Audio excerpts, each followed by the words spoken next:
Angalia mechi 4 ndani ya siku 10, kila baada ya siku 2, sio kazi rahisi. Wachezaji ni binadamu, ni mashine.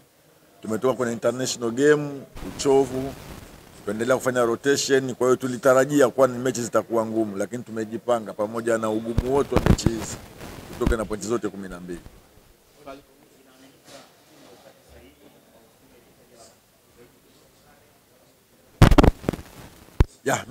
Ni wakati wote, kwa sababu mechi zetu sisi zote ni kwetu sisi ni muhimu pointi 3 kwa mechi yoyote, na huu ni wakati muhimu kama ninavyosema wewe, ili tuweze kuweza kugombania ubingwa na kuweza kupata ubingwa. Ni lazima tushinde game hizi. Hatuwezi kuruhusu kuweza kudrop point, kwa sababu kisha drop point katika game hizi ni kwamba unatoa gap kwa mpinzani wako kwenda kutengeneza nafasi ya yeye kutetea ubingwa. Kwa hiyo ili uweze kukaribia ubingwa na kuwa karibu kabisa, ni kuhakikisha uweze kudrop point katika game hizi za viporo kwetu.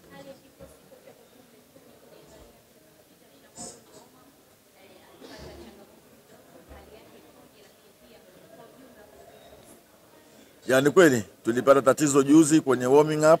Shamu alitwist ankle na hakuweza kucheza game ile, na alikuwa kwenye line up, lakini tunashukuru jana aliweza kuwa vizuri na aliweza kufanya mazoezi na yuko na kikosi. Kwa hiyo kwa hilo linatupa matumaini makubwa ya kuweza kumtumia mchezaji yoyote tutakayemhitaji katika mchezo wa kesho. Kwa hiyo hali iko vizuri na morali iko vizuri kwa ajili ya mchezo wa kesho.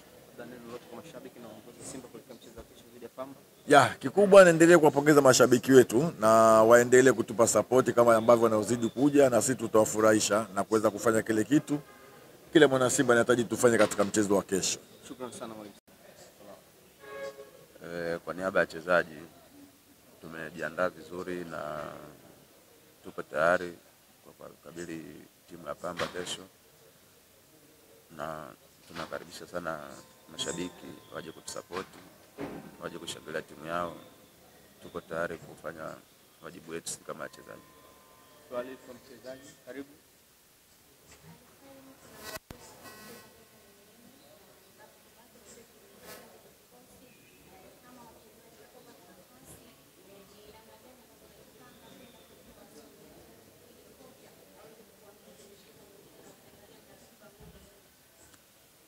Kama mchezaji unapopewa nafasi, maana inakuwa kwamba tayari umeshajiandaa, sababu sisi kwenye timu yetu kila mtu yani tunaandaliwa wote kwa aina moja.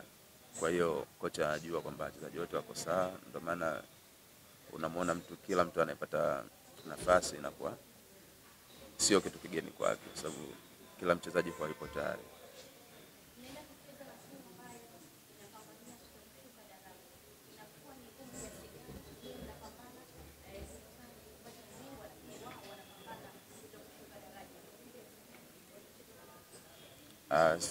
Sisi kwenye timu yetu kila mechi ni mechi. Nadhani hapo umenielewa. Kila mechi ni mechi. Kwa hiyo timu zote ni sisi tunazichukulia kwa uzito sawa. Sio fulani, sio Pamba. Mtu yote atakayekuja kwamba sisi tunamchukulia kwamba tunaenda kucheza mechi. Hata mechi ya kirafiki sisi kwetu ni mechi. Tunawakaribisha mashabiki waje kufanya wajibu wao, na tunaahidi na sisi tutafanya wajibu wetu, waje kutusupport. Tunaahidi ushindi kesho. Karibuni sana. Asante sana.